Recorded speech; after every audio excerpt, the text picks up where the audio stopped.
what's the UMBC Training Forum? The Training Forum is an event that we started about 5 years ago, and essentially as part of the university's role and service to the community at large, we created the Training Forum, and essentially the format is pretty simple. We invite experts from the field to come speak and share their ideas, and there's no cost for you to attend, and it's free and open to anyone. We always try to have a theme that obviously relates to training, because that's what it's called. So instructional design, instructional technology, performance improvement, learning, things like that. So we try to keep it fairly broad, but that's what it is, and we do it twice a year. And we already have our speaker for the next event, so we can talk about that a little bit.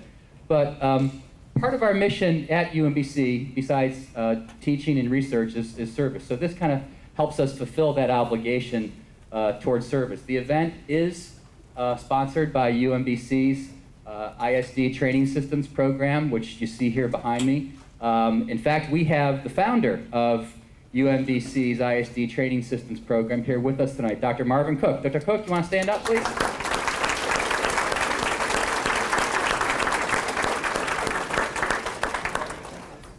UMBC, as many of you know, is a relatively young university.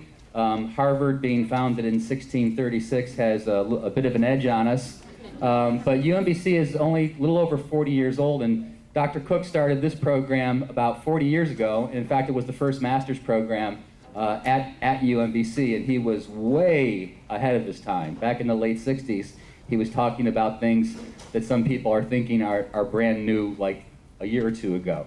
So we'll take a look at the program real quickly, but if you don't know anything about UMBC, you can see from the slide up there, we're a public research university, and we're in the top 4% by the Carnegie Foundation. The Carnegie Foundation is a group that kind of classifies academic institutions in terms of their size and what they do in terms of research and things like that. Newsweek says we're a hot school. I'm not sure what that means, but it sounds good, so we keep using it. Our program that sponsors this event, essentially it's a master's program, and it's for people broadly in the training, instructional design, instructional technology, and it's an applied program, which is kind of interesting because we call ourselves a research university, but this is a very applied program, and it's very hands-on. People develop a portfolio when they go through that. And I know we have current students. How many are current students? I know we have some. Very good. We have alumni. I know we have alumni. Very good. Wow, that's a great turnout. So thank you for being here. The master's degree is very flexible.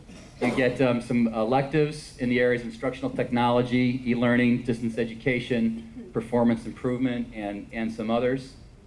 And we also have 3 graduate certificates. The graduate certificates are all 4 courses, and oftentimes they're a stepping stone for people who are not sure they want to pursue a master's degree, or we do get a fair amount of subject matter experts, people who are, let's say, accountants, and then find themselves in charge of training for their organization, and they say, I don't know anything about training and how to put it together and how to deliver it, so, can this program help me? And we actually can help folks like that.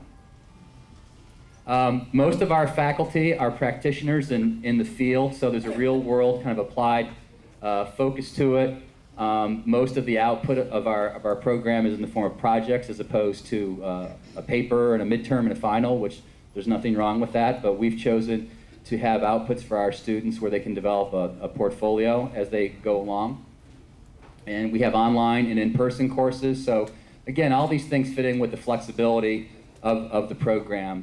One of the big features that we do have career services, because people that I found in talking to people who are interested in the program, they usually have career-related goals and career-related interests. They're either in the field and they want to get a credential, or they're doing a career change.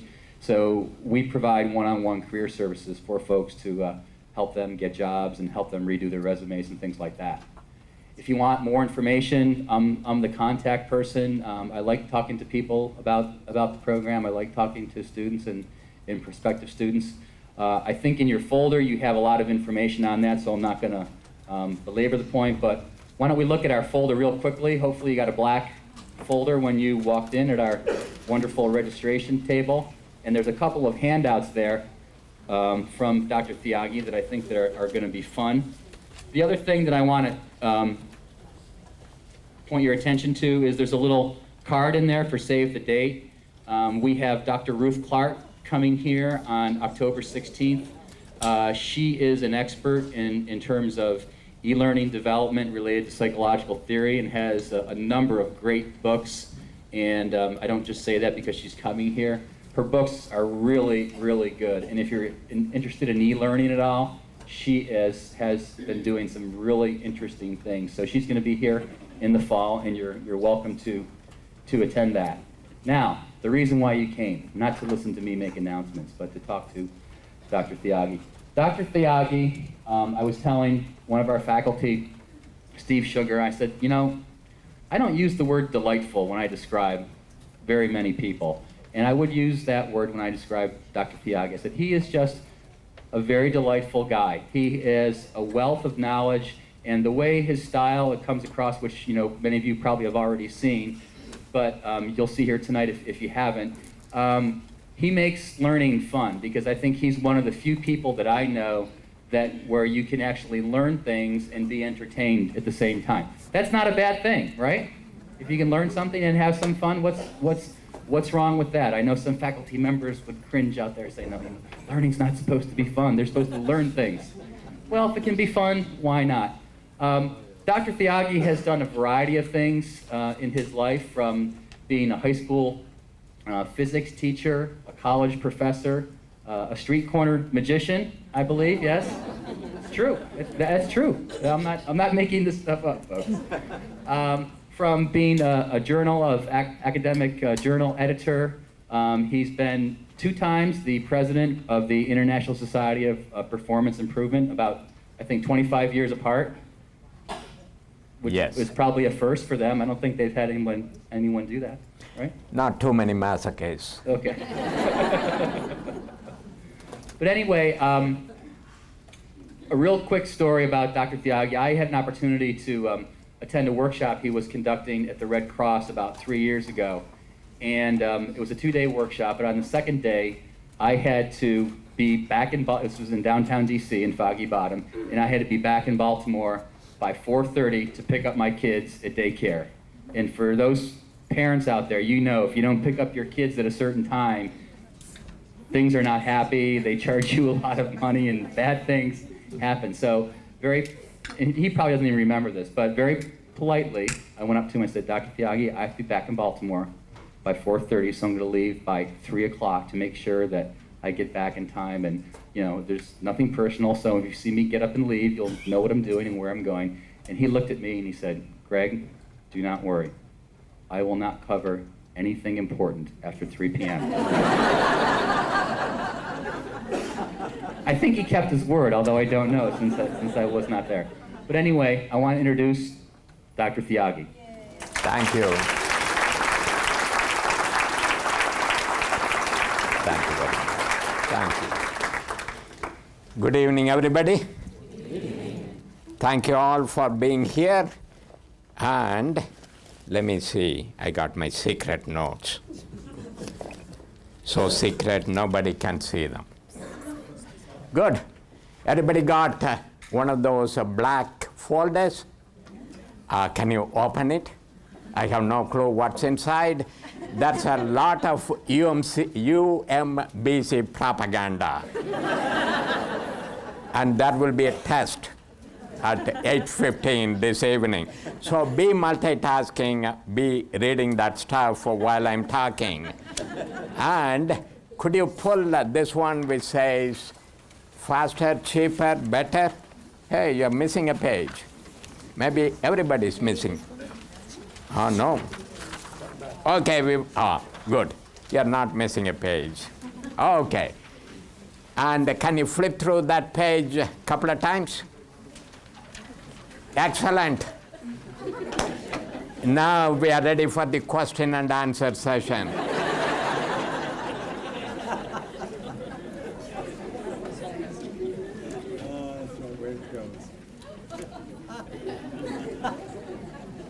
By the way, I'm not being facetious. I seriously mean that. Okay, no questions. That concludes today's session. Send me an invoice.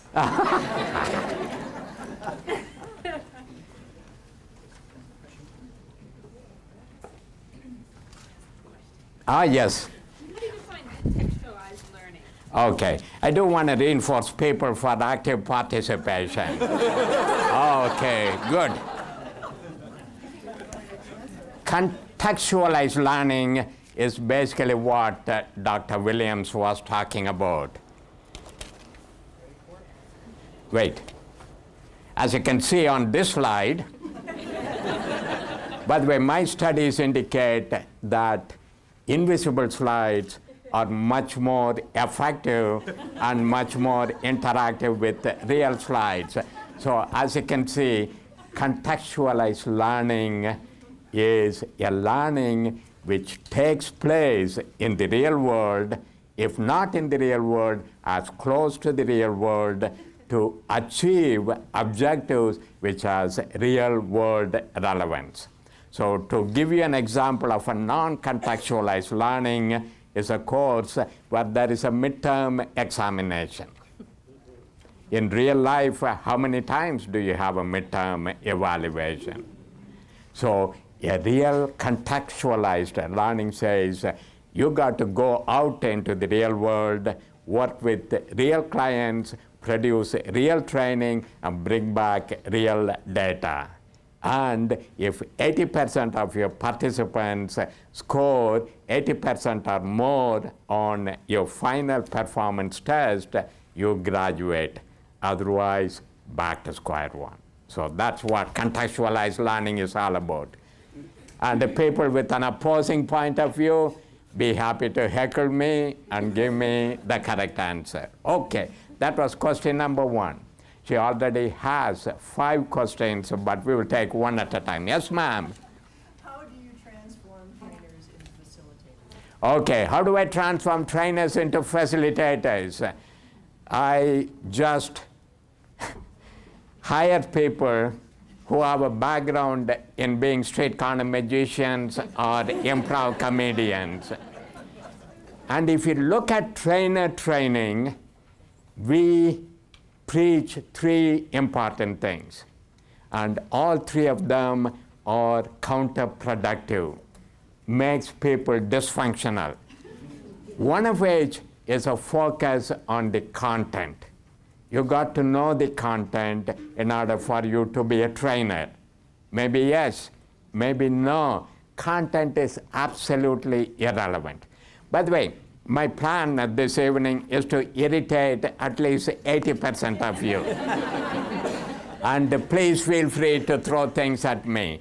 And when I say 80%, there are going to be, hi Chuck, come join us. Would you like a chair? He's not, he's ignoring me. Okay, back to irritating 80%. It's not that the same thing will irritate all 80%. I have an equal opportunity set of irritants, and I will try things. So content is absolutely unnecessary. By the way, anybody want to challenge me? Do it, because, yes? I don't want to challenge you. I was wondering if I could take you on my next job interview. When I try to convince a subject matter expert that, no, really, I am a really good trainer, but Good. give me a day And of your stuff, I'll be able to teach it. Exactly. And here is what I do to convince. By the way, there is a book called Making It Stick. I think that's the title of the book. And the authors, the Heath brothers, talk about the curse of knowledge. The more knowledge you have, the worse human being you are. I'm just quoting them. I'm not making this up. And the more content you have, the more impatient you get, the more deadly dull, boring you get, and the more useless you are when it comes to training. And anybody want to disagree with me, please do so. By the way, I have in my misspent youth, I became a certified trainer for a bunch of DDI courses, for a bunch of Achieve Global courses, and we were forced to pass the content test, which is a bunch of Mickey Mouse multiple choice questions, which is totally useless. So content, and I'm looking at people, and the people, when they want information, they don't go to a training session. They do Google. They go online. You got to be stupid if you're spending money to go learn how to use Microsoft Word. Used to be, when I was growing up, all content was proprietary. We had great joy in hiding the content. We said, you got to be a Brahmin in order to understand this. And now, anybody can get the latest content. For example, just this morning, when I was coming from Bloomington, Indiana, my son was online typing a question. How do I break the country code for Japanese DVDs so I can make a backup copy, only for backup, not for piracy, backup copy of the Godzilla movie DVD? And within 20 minutes, he got responses from people who knew the answer, one from Melbourne, Australia, another one is from Singapore, another one from San Jose. This is just in time, just enough, just for me content. That's how people are going to get content. But I digress. Back to the idiocy of training programs. The second thing you are drilled into is you got to be consistent. The ancient Hindu philosopher Oscar Wilde said, consistent is the hobgoblin of small minds. Consistent, if you truly, really believe in principles of adult learning, I don't know too much about that except taking Greg's courses on the adult learner. One of the maxims is all adult learners have individual difference. They bring a wide amount of rich experience when they come to learn from you. So you got to teach each learner, each group differently. And if you're teaching consistently, you're absolutely stupid. You are being a hypocrite. You're preaching something and practicing something else. I don't teach trainers how to be consistent. I teach them how to be inconsistent. And I call it flexible because that's politically more correct. And I train people by saying, hey, come on down here. Now, I want you to give the information in a very specific fashion. I hold up my next hand. Now, pretend you're doing a graduate level course. Talk total gobbledygook. Get into levels of abstraction which nobody can understand. Talk about metacognitive schemata and innate knowledge. So you got to be able to do it. Now make it active. Now make it passive. Make it highly competitive. Make it highly cooperative. Make it fun. Make it deadly dull boring. Because in any given group of people, there are some people who relish deadly dull boring lectures. They cannot cope with humor or fun. So I train a lot of people on how to be flexible. And the best way for me to train, I don't think it's a training function. I think it's a mindset kind of a function. I hire people who are already arrogant. And I don't have to train them. I just tell them, you can do it, go do it. And they do it. They believe in that thing. So number one, ignore content. Don't teach people about content. Number two, ignore consistency. Make them totally flaky, totally flexible, totally agile. And number three, you'll have to find out later. So when I go talk to people, I tell people, you got to trust the process. You got to trust the audience and do things like that. And that is all I tell them. I tell them, if you are a trainer, I evaluate you not based on your presentation skills. By the way, that is item number 3. Most train the trainer courses teach you how to use PowerPoint slides, how to make sure there are not more than 7 lines and not more than 6 words per line. And I got a better approach. Don't use PowerPoint slides. So thinking presentation skills is not the same as training skills. Presentation skills is counterproductive. Presentation skills, the focus is on you. To me, the focus should be on you. I don't want to be a presenter. When somebody asks you tomorrow what happened, and who was the guy, you'll have to say, I don't know. By the way, I did take a presentation skills course, and I'm happy to report I flunked the course. They did not give me certificate. They said, you got a funny accent. I said, so does Peter Sellers. And they said, you got to learn how to modulate your voice. I said, that's good. So anybody who is a good, slick presenter, don't hire him. Anybody who is a subject matter expert, don't hire him. Anybody who can do consistent things, don't hire him. This is my approach to selecting, training, brainwashing trainers. And I have, by the way, I have no problem finding these types of trainers. Never ever go to UMBC's ISD graduate program to hire these people. Pick them up from street corners. Hi, June, are you having fun? Oh, yes. Oh, good. Okay, did it answer your question? Yeah. Oh, good. Hi, Lorraine. Hi.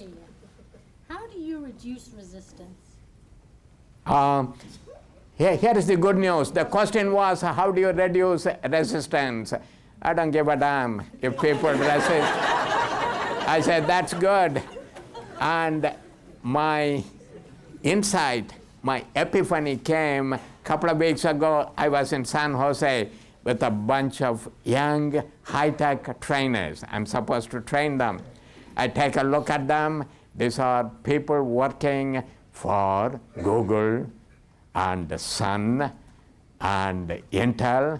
I tell them, make a prediction. 30 years from now, what do you think is going to be the major change in the training industry? I thought they would come up with some highly technical statements. And one of them took a look at me and he said, 30 years from now, I know for sure you will be dead.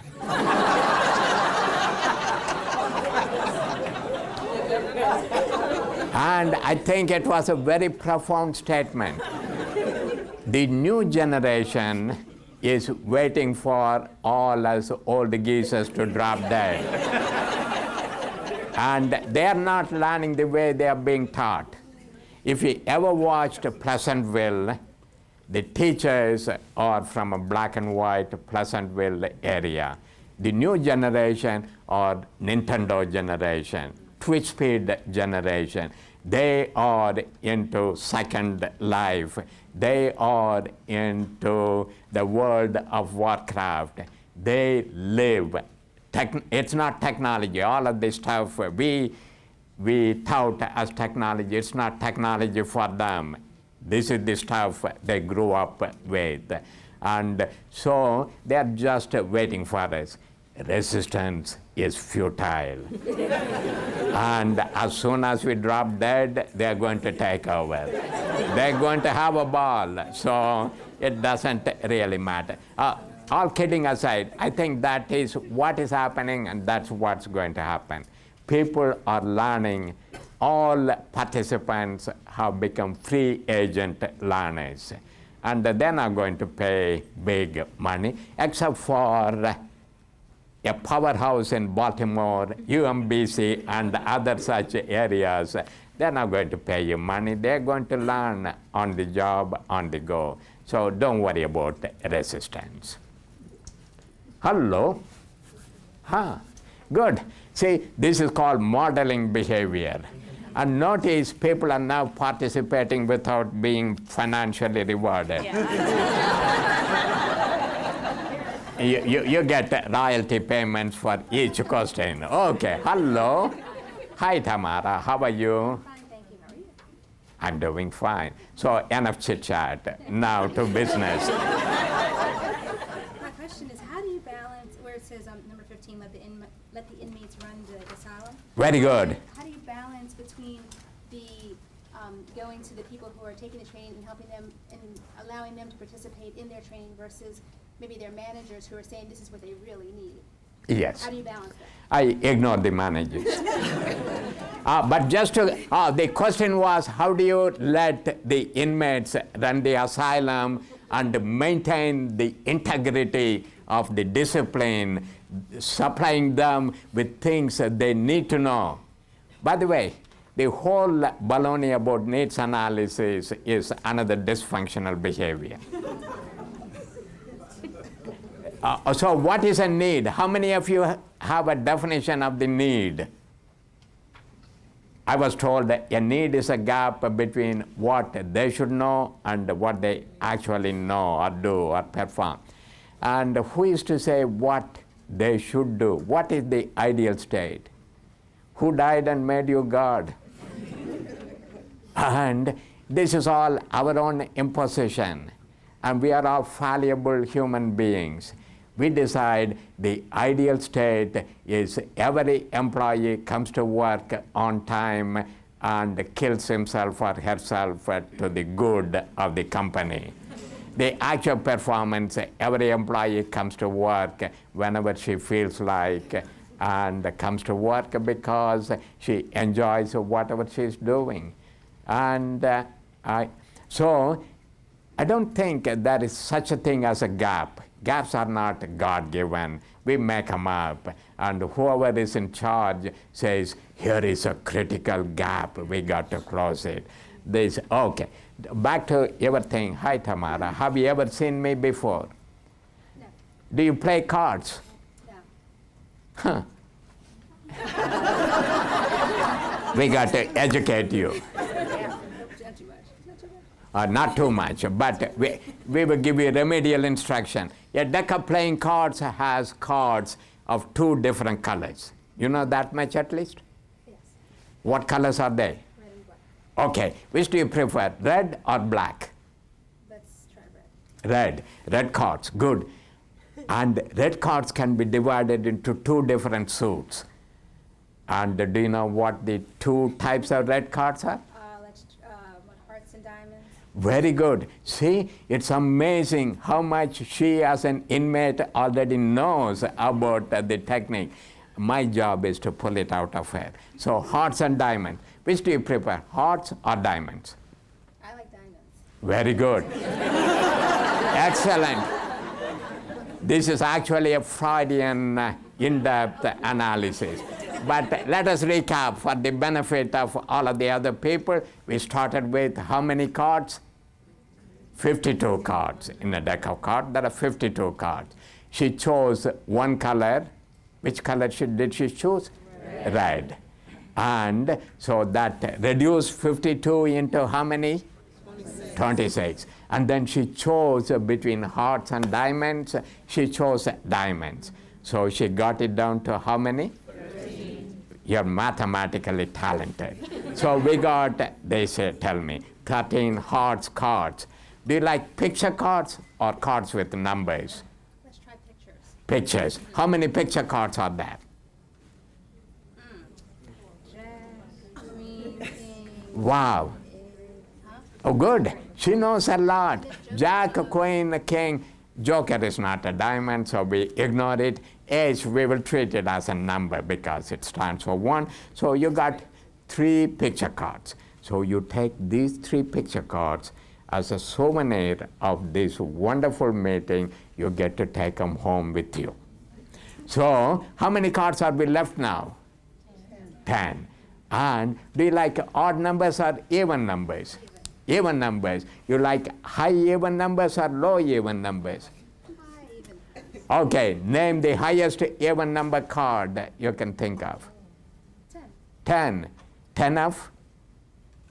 10 of diamonds. 10 of diamonds. So we started with 52, we did all kinds of strange filtering, we ended up with 10 of diamonds. Hi, Bob. Could you do me a favor? On that podium, there is a little business card I have. Can you take it, look at the other side, and show it to everybody?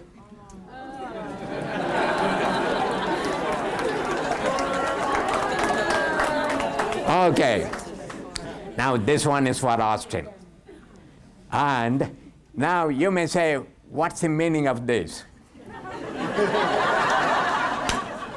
Here is the meaning. You can always let the inmates run the asylum. Let me explain how I did it. So you can go home and frighten your significant others. Okay? And it is very simple. All I was doing a con job. That's a technical term. That is the most important skill for a trainer. I have to believe in two things. Number one, I got to know what that card is. This is my training objective. This is 10 of diamonds. If I forget it, I'm in deep trouble. So 10 of diamonds. So I keep mumbling to myself, 10 of diamonds. Other than that, the second important thing I have is a great belief in the process. So I choose the most gullible person in the audience. And here is Tamara. So I ask her, which color do you like? She says red. So if she said black, what do I do? I say, that's great. Black is beautiful. I want you to take all of the 26 black cards because you love them so much. I want you to put them safely in your handbag. That leaves us just the stupid red cards to play with. So let us take red cards. So among the red cards, which do you like? Hearts or diamonds? She says diamonds. You immediately say, do you like picture cards or number cards? She says hearts. That is good. I knew you are a highly emotional California type of person. Take all of the hearts home with you. So that's what we do. The principle here is get your participants involved. Whether they give you appropriate information or inappropriate information, show respect. Treat them the same. Give you an example because you think this is too flaky. Again, back in California, at a place called Rancho Cucamonga, at an insurance company, I was having the call center people training them. And they said, okay, and it was 3 o'clock in the afternoon. They were all in a flaky state. I say, okay, one of your customers comes to you and she is very angry and she starts yelling at you. What will be the appropriate thing for you to do? One of the students said, strangle her. Good. So does this contribute to my achieving the goal, which is empathetic listening? No. But did I say that is stupid? Turn to page 3 and look at the correct answer? No. I said, that's great. So what are the advantages of strangling angry customers? So let us do a brainstorm. And somebody said, you feel good. I wrote it down on the flip chart. Somebody said, if we keep strangling angry customers, we get rid of angry customers. We said, that's good. So we went through a list of positive consequences of strangling angry customers. And by the way, I had great respect for them. They wanted to jerk my chains. They want to make fun of me. And this being California, I did my go with the flow bit, and I listened to them. And after they have exhausted all of their sadistic approaches, I said, now let us look at what could be some of the negative consequences of strangling your angry customers. People thought for a long time, and somebody said, okay, since 80% of our customers are angry people, if we start strangling them, we will run out of customers. I wrote that down, and the people thought a little bit more, and eventually somebody said, maybe it is a capital offense in California to strangle people. So we wrote that down, and we said, okay, now let us talk about alternatives to strangling angry customers. They were happy to humor me. They came up with appropriate explanations and examples.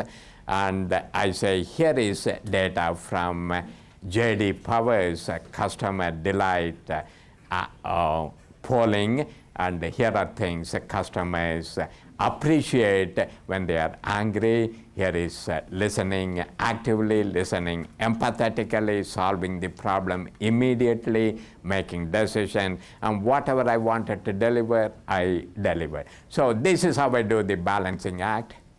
You want me to smile? Sure. Good. That takes care of that. So this is how I do the balancing act. I'm absolutely focused on my content, but I'm absolutely focused on my audience. The most, oh, she left.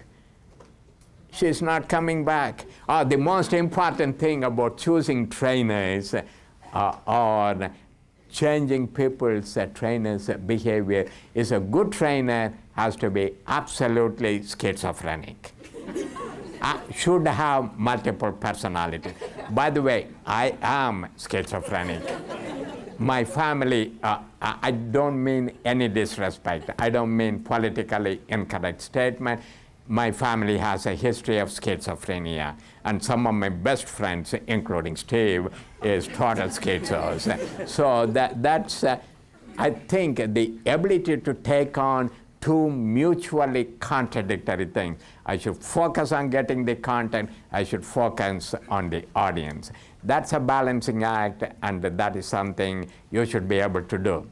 And in case you're wondering, I do have objectives. I know where I'm going.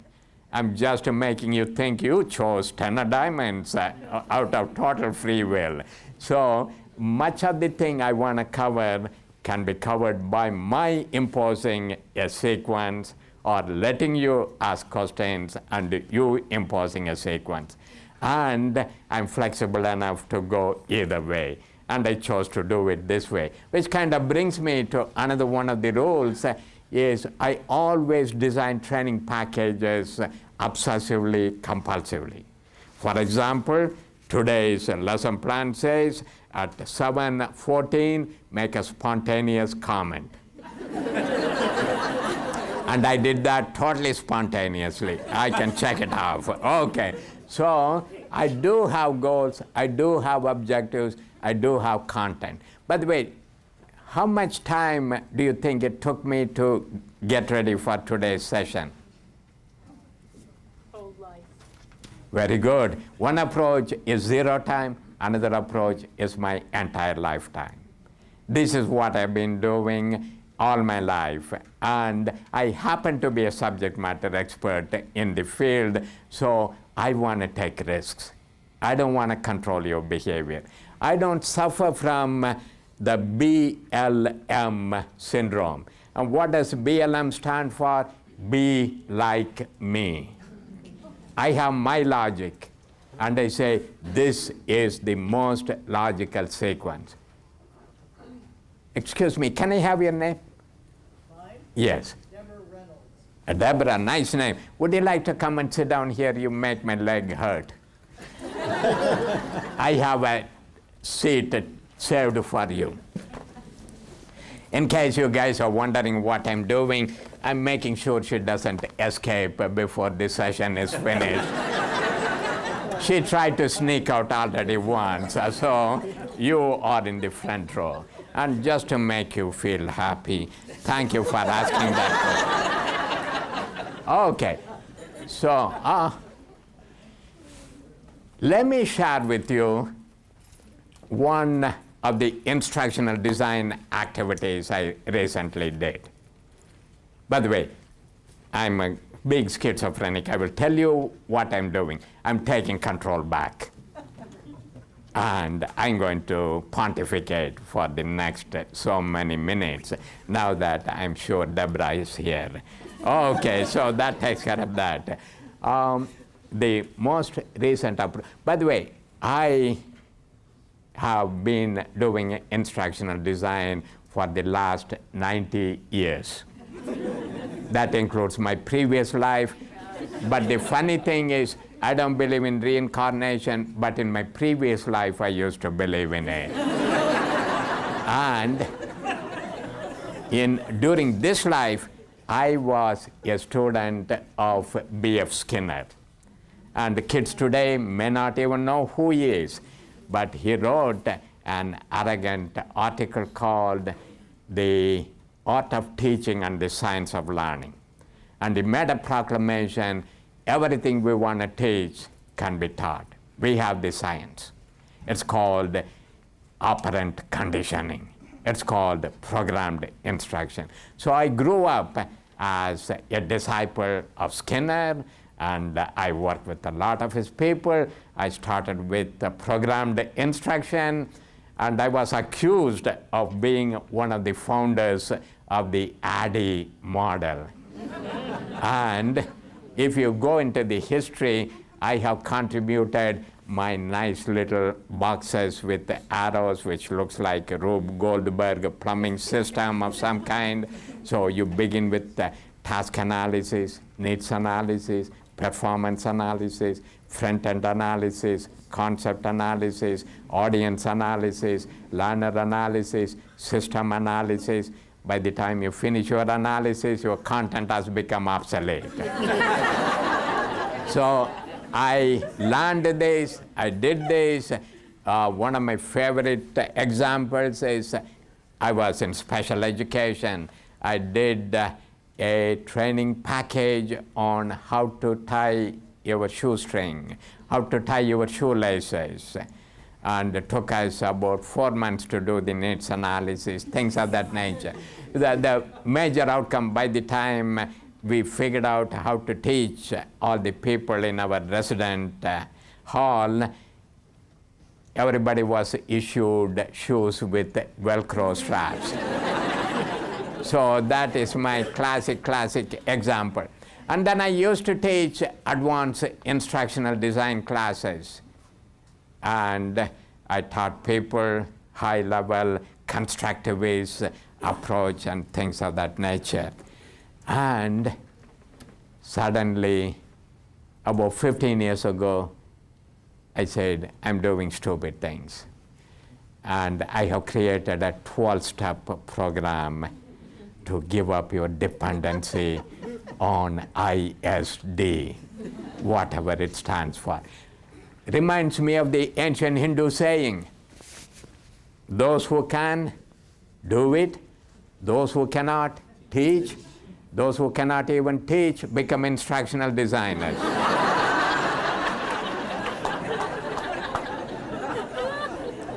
It's a good thing I'm an instructional designer, otherwise it will be politically incorrect. To me, the major philosophy I have is if you cannot make fun of your sacred things, you are in deep trouble. So instructional designer taught had this model. There are some people called SMEs. They are Captain Hook's associate in Peter Pan for all of you. See, I'm wonderfully educated. These SMEs sit on top of Himalayas and they know everything. And you and I cannot talk to them.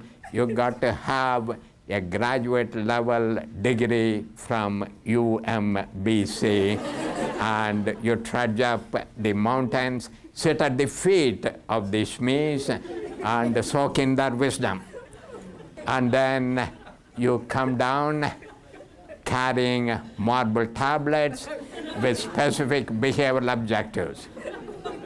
And you sit down in a corner, do your various analyses, and produce your blueprint. And you produce a trainer's manual. Are you having fun, Deborah? Oh.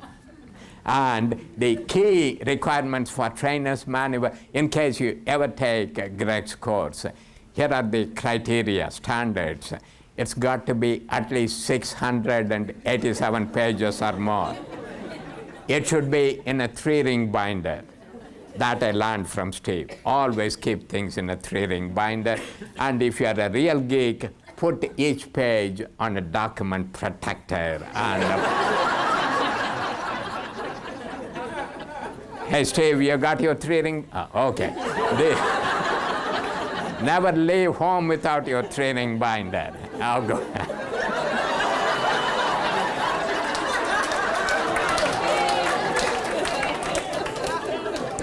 Oh, good. And the 4th requirement is your trainer's manual should be repetitiously redundant. It should say, place slide transparency number 87 on the projector. Make sure you guys don't know about projectors. I grew up when there were magic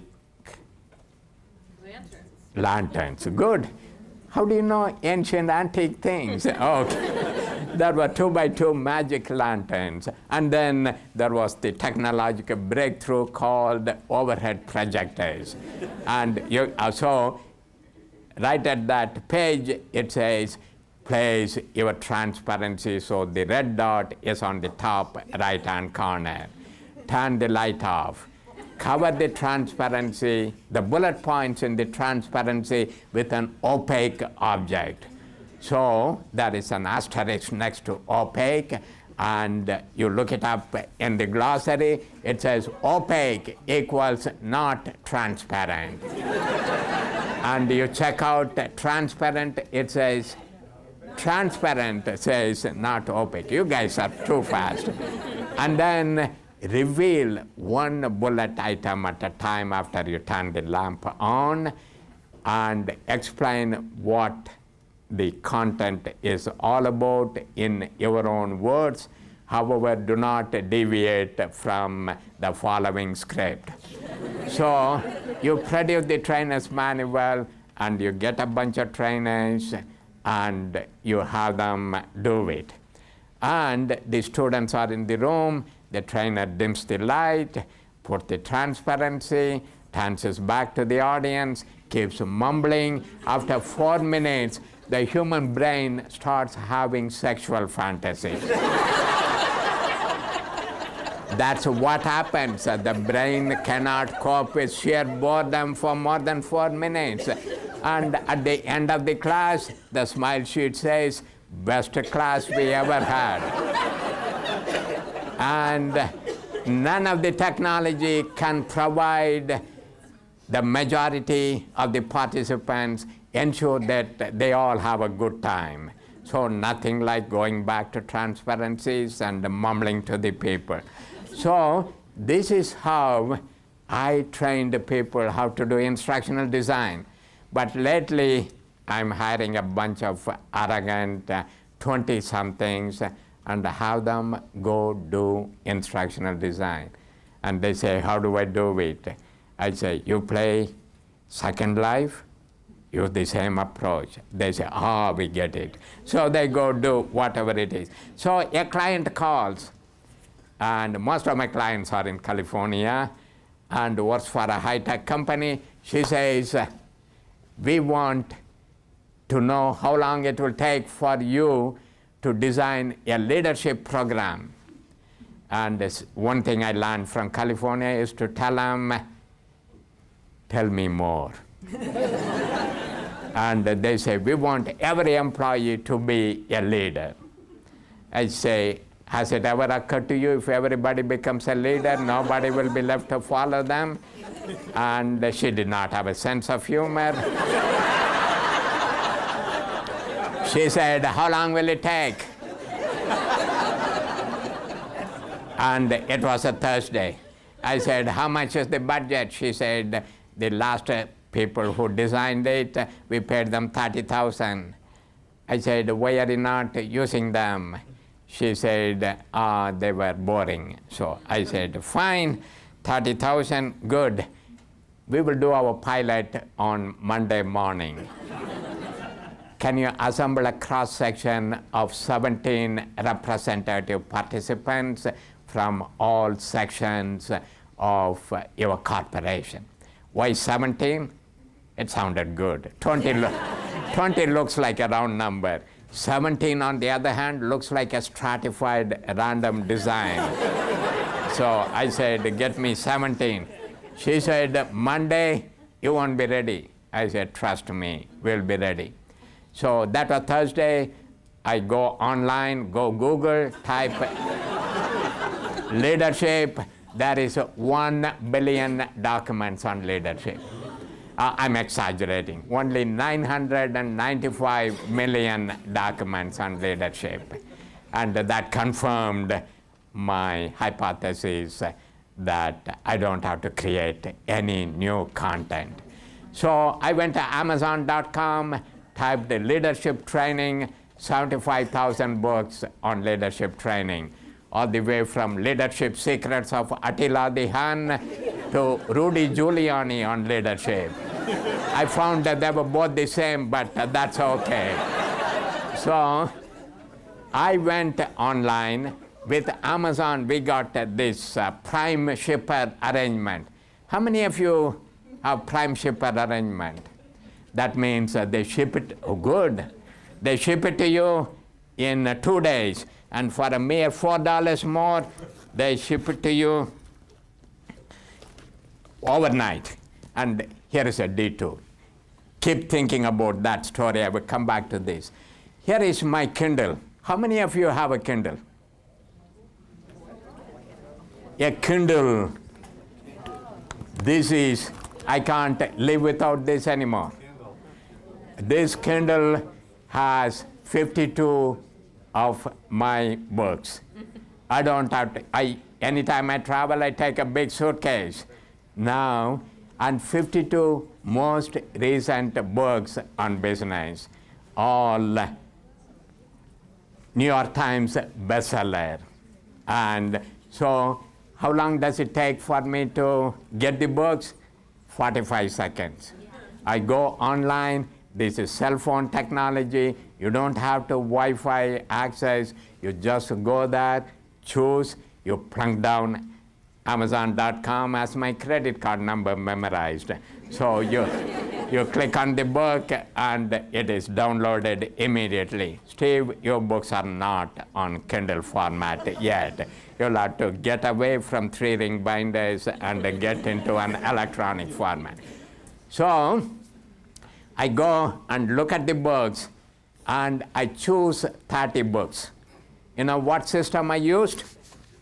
I chose them by their covers. I was told never judge a book by its cover. I'm being contrarian. I said that is the only criterion I'm going to use.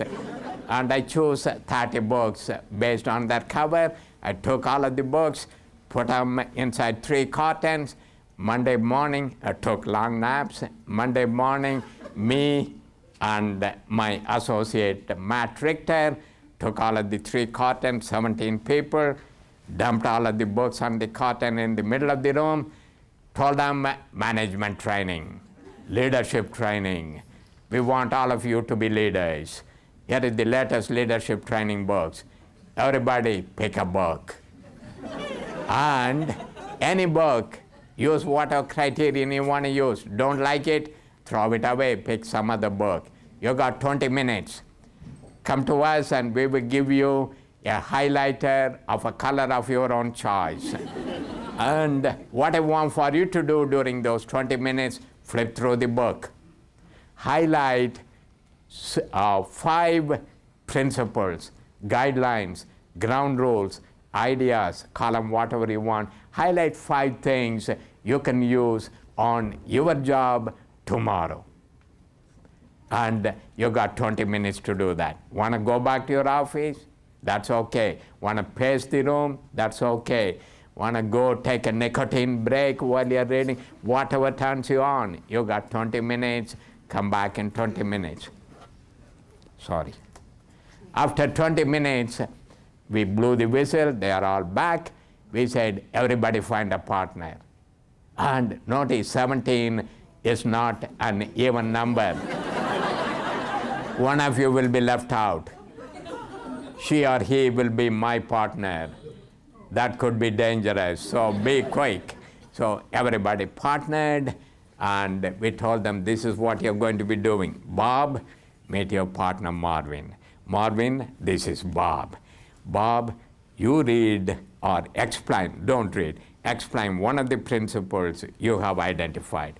Marvin, you fake active listening. Maintain eye contact. Nod your head from time to time. Lean forward. Say, that's great. Things of that nature. So you're going to alternate. He's going to give you one of his 6 ideas. Did I say 5? I keep 6. It was actually 6. And you give an idea. So you start with 6, you now end up with 12. And in case you're wondering what's happening now is I'm doing task analysis, I'm doing needs analysis, I'm doing design, I'm doing delivery, I'm doing formative evaluation, I'm doing repurposes, I'm doing anything you can want for in a truly systematic instructional design, except we do it all together because we are capable of multitasking. So people begin with 6, they get 12. And you may, being a purist, say, this is totally useless. They got to have a conceptual schema before they hang in all of these things. I say, it doesn't matter. Bye-bye. Hello? Are you having fun, Betsy? Are you glad you came? Would you like money back? Okay, so Betsy was brought here under a bait and switch operation, and I'm so glad she's still around here. Okay, so, and while this process is happening, one of them runs to us and says, these 2 ideas are exactly the same. I say, that's called cross-validation. That's called triangulation. This is an important idea. Hang on to that. And somebody runs to us and say, these 2 ideas contradict each other. I said, that's called situational leadership. I'm glad you discovered that, because this idea will work under certain context, certain situation, and it will bomb in certain other situation. The opposite idea will work. So they are learning, they are talking to each other. Ancient Hindu saying, in any classroom, whoever talks the most learns the most. Something for you to ponder on. Ancient Hindu saying number 87, the laziest teacher is the most effective teacher. Not your original ideas, but Bev's ideas. I hope you guys took copious notes during the previous interaction, otherwise you'll be publicly humiliated now. So they shared from 12, it becomes 24. And I ask them, okay, among these 24, plus or minus, is it time to go? Oh, good. Come up with what do you think is the one most useful idea. And send one of you to the front of the room, and then you explain to the, you can go this way. I will totally ignore you.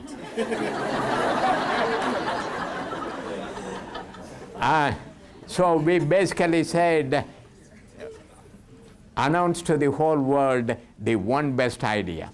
And then we did a debrief. I said, why did you choose these ideas? What criteria were you using to choose those ideas? And all we did was to play a series of games. But we did not call them games. We said modified Delphi technique. We said non-computerized group decision support system. And we went through, they generated leadership challenge scenarios based on what is happening in the class, and we did all of these things, and it got a high level 4 evaluation. In the sense, when we compared, we did a 360. We did not do it. Somebody else did a leadership at 360. The group who graduated from this course got a higher score on being able to vision, being able to give feedback, being able to inspire, whatever baloney stuff they measured on. And the other data is the number of people who quit their job who are subordinate to these 17 people or fewer significantly than the number of people other managers lost. So we have data, and we have real data, not multiple choice question answers. And the company is still continuing to do that. Content we don't create. We create activities. That is what I think is the essential thing for instructional designers to be doing. Anybody can get content. Content is free. Content is coming out of woodwork. And you can challenge me on any topic, and within 10 minutes, I will give you the latest content from Wikipedia, from Google, from going on special interest groups. So that's what is happening. For us to keep producing PowerPoint slides, recycling obsolete content is a shameful activity. Good. Let me pause. So that is one of the most recent cases. We keep on doing this with client after client after client. And we are, in one sense, this is a disruptive technology. Our basic foundational disciplines are chaos. Hey, where is Linda? Oh, I'm sorry. You'll have to forgive me without your coat on. You all look the same to me, and I get confused who is who. Okay, can you put your coat back on, please? Oh, good. Okay, so back to the topic. I think we should be designing activities and not content. Our job is not to recreate PowerPoint slides. Our job is not to produce content in fancy forms. There are people who are better qualified, better talented, more wonderful from a subject matter point of view and from a writing point of view. There are inspiring writers. I will hire them. I don't want to be a writer. I write okay, but I would rather use existing content. And any topic you name, I can pull out the book. And we are suffering from the delusion, as Deborah explained earlier, that our content is better content than other people's content. Or our content is uniquely suited for our fast food franchise, and it won't work in some other areas. Our content is the most up-to-date content. Our content is based on metacognitive schemata. All of this is baloney. To me, there is only one test of content. Does it make your people produce results? I'm a mercenary kind of guy, so what is my goal? Okay, I'm talking too long. I have a little detector which says, shut up. Who said that? Now, who's got a question? Hello? Hello. Hello, Donna. Hi. In terms of largely what you've been talking about, that content is irrelevant and it should be informal and more around activities, it doesn't seem to apply to a situation where you have to, by law and by proprietary content and process information, you have to train people and they have to be certified to perform Very good. according to those Very good. Very good. procedures. Donna, brilliant. She got me. Okay, let's role play. By the way, we do a lot of sexual harassment training in California. No, sexual harassment prevention training in California. That's because Schwarzenegger says that is required. You know what is the test? Every employee has to sign a paper which says, I have been given all of the information on sexual harassment prevention. This, to me, is the highest form of hypocrisy. And I do a lot of training for nuclear regulatory agencies, FAA, banks. For example, I'm working with Harris Bank in Chicago on Community Reenactment Act. This is compulsory, this is mandated. And this is what I do. We pretend you're my client. Okay? Here is the latest case study, live in front of you. Hi, Donna. Thank you for hiring us to do the instructional design for you. We heard a lot of wonderful things about your corporation and about your belief in making your organization a learning organization. So it's a great pleasure for us to be working with you. You guys follow along on these 11 steps on how to do this. This is step number 0, which is called the sucking up to the client. Okay, good. Okay, now step 1. Donna, in this particular training, who do you want to train and who do you want to teach and what do you want to teach them? I want to train technicians or registered nurses Very good. to take body measurements according to these specified protocols. Wonderful. I'm so glad. You can even use technical terms. You don't have to tone it down, dumb it down for me. Okay. These are nurses, healthcare practitioners on how to take body measurements according to these standards, these specifications. I will probably, this is what I'm thinking. I usually have a cap. Where is my cap? Good. Next only to your 3-ring binder, a cap is a necessary instructional design thing. Okay, when I have a cap, this is my innermost thoughts. When I don't have the cap, I'm faking it. Okay. Good. This is not a training challenge. This is a little give them a job aid and say, here it is, go do it kind of a thing. And she's going to pay me for that. So I better not make any statements which will make her feel she can do it again. Thank you very much. That was a very clear indication. Hello? But if you do a job aid, it's consistent. Yeah, exactly. But I don't want to do it immediately. I want to stretch it a little bit so she discovers the joy of job aiding. Good. This is great. And Donna, I like the way you have your objectives, you have your criteria, you have this checklist. What do you call this and where did you get this from?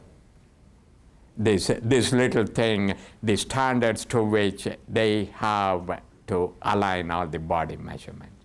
That comes from it's a study, and it comes from the client. Wonderful. Requirements. Wow. And also federal regulations dictate how you might. That is great.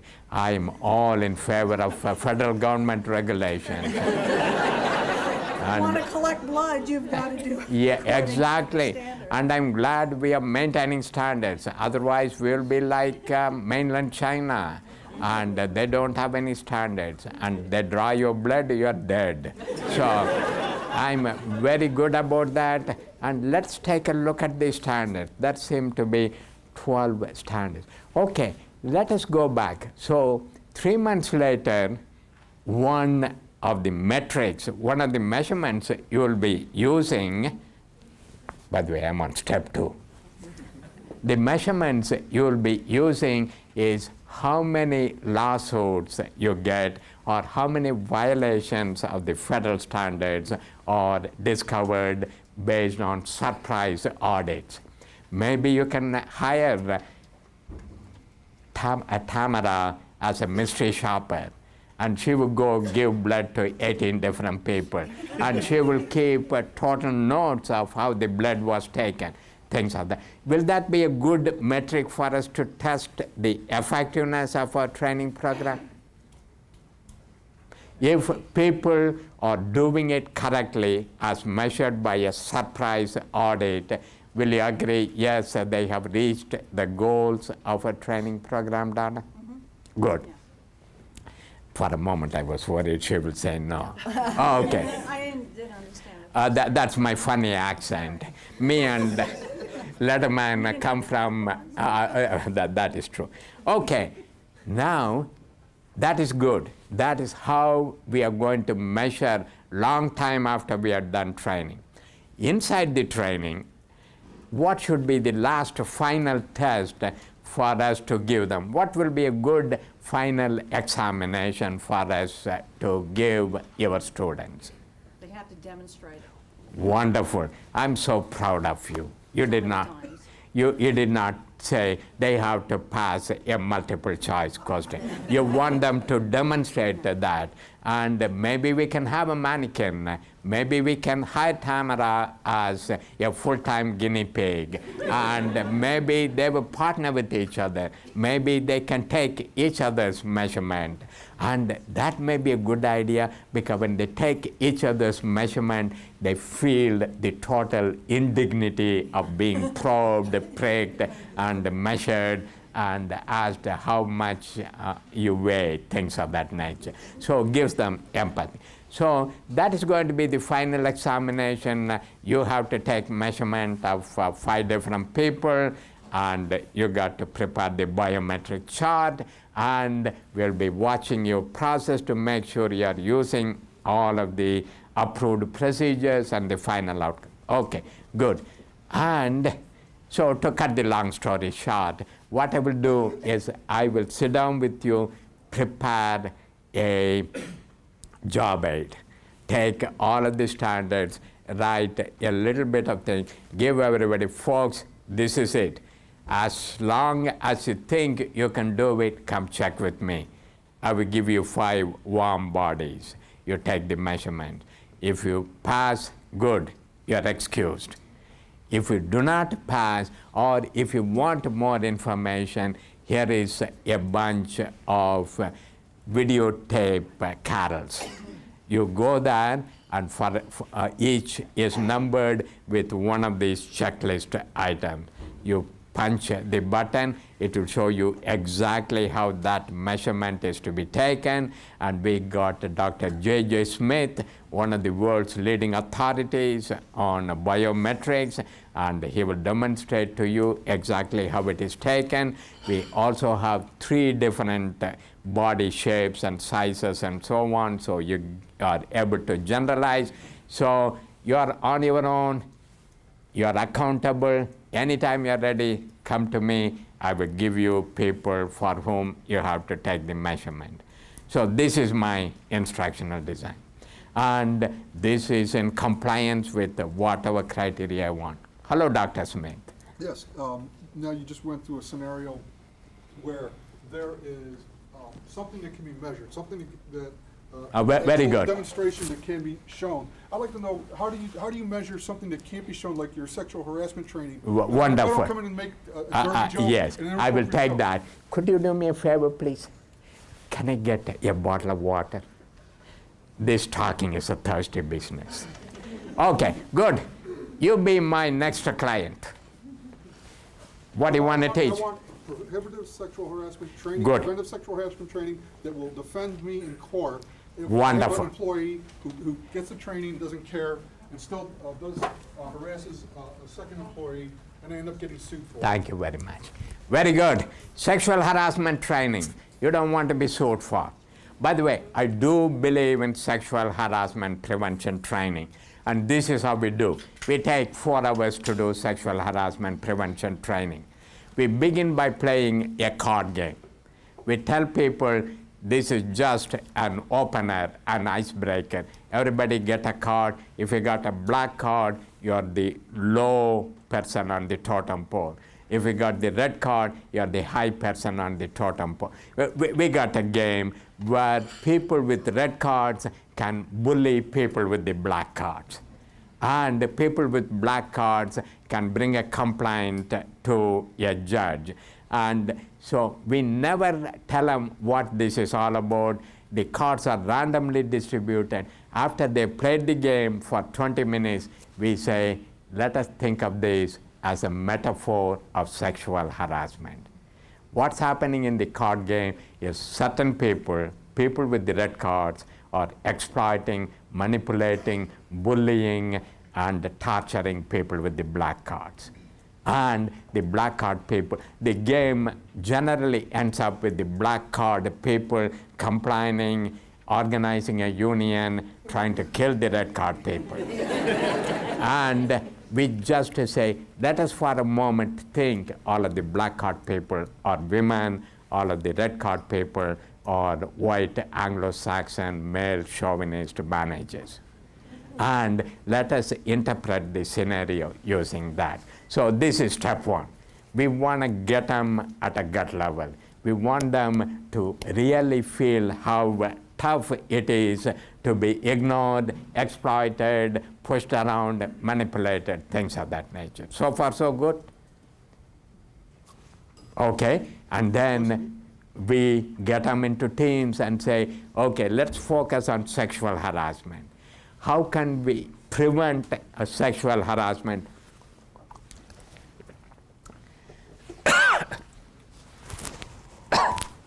In our organization? You guys brainstorm, and each team there are going to be women, there are going to be men, and they come up with a I know God will get me for that. They come up with a set of ideas, and I and the legal person in the room listen to the final synthesized ideas and comment on them. And we say, you guys are saying this is something we should do, and it is not legally acceptable. After they have generated their ideas, we give them the official company policy statement of what they should and what they should not do. And then we do a series of videotapes, have them identify what is a hostile workplace harassment, what is a quid pro quo harassment, and so we have a technical conceptual discussion. The key thing, Dr. Smith, is they are actively involved, and we don't just give them a set of PowerPoint slides, we let them react, interact. By the way, one of the activities is what we call a shouting match. We have people write down on a piece of paper, 1 centimeter piece of paper, a number from 1 to 9, 9 if they think there is rampant sexual harassment in our organization. 1 if they think there is absolutely no sexual harassment. This is all one big happy family, and all women are treated like mothers and sisters and things of that nature. We collect all of that information, and then we say, these 11 people, you are in charge of making a case that 1 is the correct answer. There is no sexual harassment. You 11 come up with a case showing there is a lot of sexual harassment. You 11 people do a 2-column list of evidence that there is sexual harassment and data to show there is no sexual harassment. We are going to line up the 1s and the 9s on the opposite walls. You shout at each other. You make 5-second sound bites. You tell what data you have. You have a little clearing of the air. So we do a series of extremely intense participatory set of activities that is supported by documentation. We give them the documentation, we go through the documentation, we do a quiz contest to make sure they become fluent with the documentation. So that's what we do, and in the end, just to make sure the legal people are happy, we have them all sign with their blood. They have received sexual harassment training program, and they are now cognizant and in compliance with the corporate policy. So it's a combination of your methods with a more conventional approach. Oh, by the way, every method is my method. There is no such thing as my method. The content comes from books. For example, in the leadership, all of the content is not crazy method. I did not say everybody give a group hug and we will go whitewater rafting and the true leaders will emerge. I'm after all, I got a PhD. I got to maintain my facade of being a scholarly, talented. I can pontificate along with the best of them. And by the way, in the sexual harassment course, we have a session called interactive lectures. We have the lawyers blabber to the audience. And the audience will have to reduce everything they said, the essence of everything they said, into a bumper sticker. So we keep combining. All we want is for people to be able to process information at a higher level of cognition rather than just understanding or just repeating that. And to us, the evidence is 4 months later, is there a drop in sexual harassment complaints. We go directly for level 4. We never believe in any evaluation less than level 4 evaluation. We don't do any other kind of paper and pencil testing, especially when it comes to stuff like sexual harassment. Okay, hello. I'm going to be very short and non-PhD. I will begin with you. Yes, thank you. One of the things my colleague and I are responsible for training is a database that's very specific to our company. Yes. No one else has it. Yes. It's very, very detailed. It's a huge amount of information, and we have to deliver it in a short amount of time. So we're trying to create engagement, but we also have an enormous amount of information that we have to feel like we have to present. So Okay, give me a card and I will send you how I did instructional design in a similar situation. But primarily this is what we do. Presumably the database is there, in order to produce certain reports, certain outputs. Is that a correct assumption for me to make? certain behaviors, yes. I mean, it's for them to be able to talk about our billing system. Do you want them to bill or do you want them to talk about your billing? I want them to talk about it. That is stupid. By the way, that is not a value judgment. That is a technical term. Who did they talk about the database to? I'm sorry, I didn't. No, so if you had a bill that you didn't understand, Okay. and you call me, Ah. I'd be able to look at all these 20 Very good. screens. Wonderful. I'd be able to I decide. understand. I was stupid. So these are call center kind of people, and the crank calls come in and say, you charge me $7.53 for drinking wine at a restaurant which I never been to. I understand. So the final performance test is given 80 different scenarios, which are authentic, real-world scenarios. They should be able to go to the right fields in the right databases and make an intelligent behavior. Good. So how long is the training program? 2.5 months. Oh, cruel and unusual. Okay. Good. But some of it involves actual production. Wonderful. So here is what I will do. And who are you? Brian Brian. Davis. Hi, Brian Davis. But that's my boss. You can tell her. Hi, Becky. But I like you as a Becky. She doesn't look like a Becky. Okay, back to Brian. Here is what I will do. I will say on October 17th, that will be a final test. And we are going to drag people at a random order. We will sit you in front of a workstation. We will give a call. We got trained improv actors calling you and hassling you. And these improv actors will be using these 5 types of personalities, these 18 types of challenges, things of that nature. So your job is to create these scenarios. And however authentic they are, the better it will be. So that's going to be a final test. And you have between now and October 17th to learn how to do it. There are 5 ways you can learn it.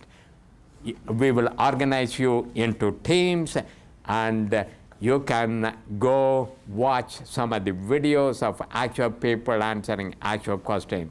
We can give you the reference manual for our database, and you can use it to put yourself to sleep. And you can hire Becky, who is one of the world's leading authorities on database management, and she can come and answer questions your team has. And you can make up other learning resources. You can take Greg's course on instructional design. So you tell them, you are in charge, here is the final test, organize yourselves into teams of 5. Each team has $30,000 if you can afford it in real money, if you cannot afford it in play money. And you can buy the videotapes at $5 a tape, or you can hire Becky to come and talk to your team. It will cost you $10,000 every 5 minutes. She is highly expensive. So doesn't matter how we do it. And here are the sample scenarios. We give you the final examination. So we are not going to cheat you. This final examination is what is going to happen on the job. So this is job related. Your getting not fired depends on this. So take it seriously. By the way, here are sample scenarios. These will not be repeated in your final test, but this gives you a feel for the type of client calls you're going to get. And the key is for you to become familiar with the database, and we are here to help you, and we are from the federal government. Things of that nature. So does that make sense, Brian? You think Becky will buy it? You can ask her. No, I don't talk to top-level decision makers. I just interact with people in the front line. That was somebody else. Yes, ma'am. When you mentioned that there was a drop in sexual harassment and you only Yes. go for level 4. Yes. I was in a discussion with someone today about level 4. Mm-hmm. And I was trying to get in my mind what this person was saying is that, well, we do level 4 because we do a pre-test, we do a post-test, and Yes. and we do a Yes. self-evaluation. Yes. And I said, by the nature of the fact you're doing a self-evaluation, you're not collecting anything to test it against, so you have no difference. How can that You are right. Give yourself a pay raise. Pre-test, post-test, self-report, this is not level 4 evaluation. To me, level 4 is something done outside of the training system by somebody outside of the trainers and the participant. It should be measuring the impact of your training on the bottom line of the corporation, not a self-report, not a pre-test, post-test. So, yes, you're right, and tell them I told you so. Hello. How do you apply some of your principles to e-learning? That is another workshop. Hey, what time are we supposed to stop? Whenever you want to. Okay, I want to stop right now. Let me give you a very brief answer. I got an approach to e-learning called the 4-door model. And we are training now people at Cadence Design Systems in San Jose, California, on how to be an account engineer, which is part of a sales team, sell your $500,000 software package to clients. And you go, by the way, you go there, opening screen has 4 doors. Door number 1, library. Door number 2, playground. Door number 3, cafe. Door number 4, torture chamber. And we tell them you can go through any door in any sequence any number of times. And the only thing which you cannot repeat more than twice is the torture chamber. The torture chamber is your final test. In this case, the final test is take one of your clients, do an analysis of his market needs using available sources of information, prepare a little proposal to sell one of our products, and send the proposal to your sales manager, not your training facilitator, to your sales manager. And if he says, that's a good proposal, you pass. If he says, that stinks, you fail. And you get 2 chances for taking this final test. If you fail twice, we send you out to Peoria. So that is the punishment. And how do you get to that level? You can go to the library, contains articles, contains case studies, contains job aids on how to write a proposal, how to do a market needs analysis. So that's in the library. You get bored. By the way, in the library, we don't insult people by taking the content, chopping it into 2-sentence paragraphs, and hitting them with a disruptive multiple choice question. And you get bored reading stuff in library, go to the playground.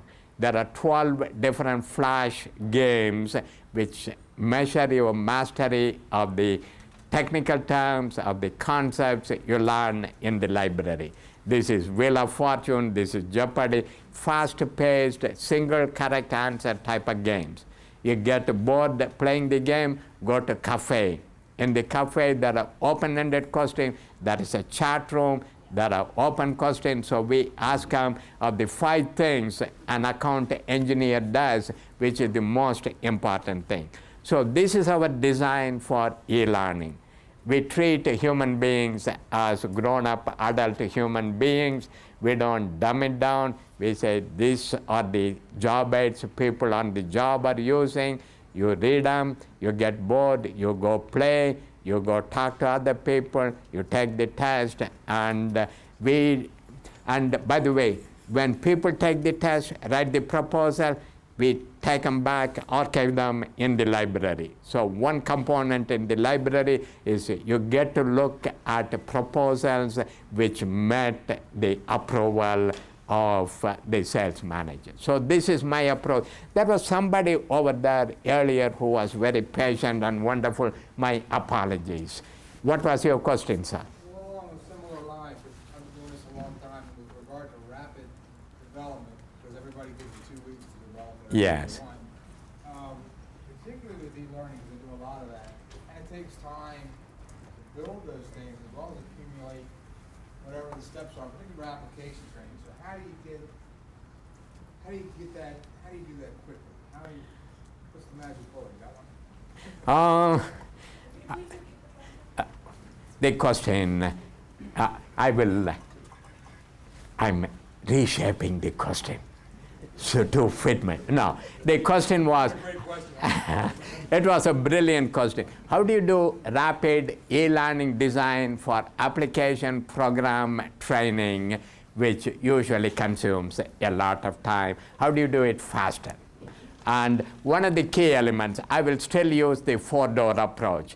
I will go take screenshots of application programs, and I think Camtasia, I think there are many screen capture utilities.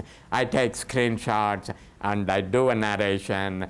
I use a whole variety of cheap, inexpensive tools, and I put them all in the library, and I say, go look at it.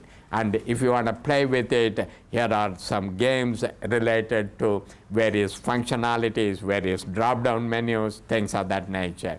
And the cafe, you can talk about workaround ideas. And here is your final test. The final test is, given the scenario, how would you use the application program to produce the type of outputs? And I'm not coming up with any silver bullet breakthrough ideas. I'm just, one of the things I do, I design while I'm delivering things. So I tell them when it will be ready, I say it's ready right now. And I keep getting some people, sit them down and show them while I'm tutoring them, coaching them, showing them how I go from one screen to another. I do screen capture, I do videotaping of my behavior. And if I'm not a subject matter expert, I get a SME and a learner, have the SME coach the learner through the process, capture it on video. You got to buy a flip. Can I see your flip? Yes. I love these gadgets. Hey, this is a wonderful video camera. I'm going to take pictures of myself. Smile, okay. And you can take cheap pictures, and the nice thing about flip is smile, you're on camera. See, it's a USB port. You look beautiful. Okay, you can erase it later. So I do a lot of designing while I'm training. I take miles of tapes and I chop it down to 5 minutes. And when people say, when are you going to begin, when are you going to end, we have a saying, the fat lady never sings. It never comes to an end. So we keep on continuously tweaking it. And if they say, I want it last week, I say, it's ready. But first thing, there will be a lot of live coaching, and we'll be taking pictures, and we'll be gradually developing that. So that's one approach I have been using. Okay, you guys are masochistic, but I want to do one quick thing, just to stop me from talking too much. Will you all please clap your hands? Oh, wait. You have to follow instruction. Clap your hands only once. Okay, too ragged. I want you to clap your hand once in total synchrony. So people outside who hear this clapping will hear one single clap. And just to help you do that, I'm going to provide you with a non-electronic performance support system. I'm going to count. I'm going to say 1, 2, 3, and then I will say clap. Wait until I say clap, and then you clap your hand. Everybody ready? 1, 2, 3, clap. Gotcha. Okay. So this is what we call a jolt. In our leadership training program, we start with this. We spend 2 days doing a debrief of this activity. So what happened? Why did you guys clap after nodding your head, pretending you understood when I said, wait until I say clap before you clap? Why did you clap? See, the most important leadership principle is people don't do what you ask them to do, they do what you do. Ooh. Deep. Okay. Somebody had a question. Yes, sir. On your cafe in this 4-door scenario, yes. They have an opportunity to chat and so on and so forth. Who are they actually chatting with? With fellow participants. In some case, it's an asynchronous chat. They write their answer, click a button, and then they are given 4 buttons. One of which says expert answers. You click that, you will get the answer from Greg and Greg, the top 2 experts. You click on a checklist for evaluation. You click on that. It tells you, does your answer contain these points, and is it brief, is it succinct, is it memorable? And then the most exciting part is peer answers. You click on that. All of the answers given by 200 people who answered it before you is listed that. People get a kick out of it because there are people who are more stupid than them. It makes them feel happy. And this peer answer, the frightening thing is our subject matter expert frequently visit the peer answer section and say, my God, Stephanie's answer to this question is so brilliant, I would have never thought of that. This is Web 2.0 with a vengeance. We take the best answers from the peer answer and put them back in the library. You had a question. Yes, ma'am. How do you really exactly do follow-up activities? Okay. One of the rules we have is, by the way, do you guys know when this is for real, when this workshop comes to an end, when this session comes to an end? No, it comes to an end when you drop dead. And very seriously, one of the things I truly believe in, especially in topics like this, you are going to be a true lifelong learner, because we are preaching the gospel of academic excellence. And basically what it means is we are going to be doing training design. How do we follow up? We have a web page. We create a community. And we have a website, and please visit our website. It is Thiagi.com. I'm not selling anything, and it has 2,000 pages of, let me shut up and say, anybody been to my website recently? Can you give me a pitch? Have I ever seen you before? No. No, okay. There's one for games. There's a page, and then you go there and there's bazillions of pages of games. There's Good. Okay. So that's a technical term. So, gazillion pages of game, and all of them are free. But if you are affluent, have more money than sense, you can buy my books and the collection of these games. So that's one area. And every month, I send out a newsletter. And that newsletter contains a lot of faster, cheaper, better approaches, facilitation techniques and tricks. And actually, it's an online newsletter, and it is free. And only request I have is if you can go fill out your email. By the way, we never sell our email, never do anything with your email. We keep telling you whenever we are updating our newsletter content. So these are the types. The other thing I do is I got my business card. Oh, it's in the package. Thank you. See, Elisa reads handouts. She doesn't waste her time listening to my babbling on. So it is on page, it's on the last page of this thicker handout, and it's on page 12. It says www.thiagi.com. Okay, I'm going to shut up because one of the tricks I learned is if the session ends at 8:30, you stop at 8:20, people are happy. If you go 8:31, they want to strangle you. But before you go, I want to thank our esteemed professor, Greg, for inviting me and for chauffeuring me around and buying the best shrimp salad sandwich for lunch at Catonville, nice place. And I want to thank Marvin for founding this whole organization. And usually I'm going to randomly pick on a couple of people and do my level 4 evaluation eventually.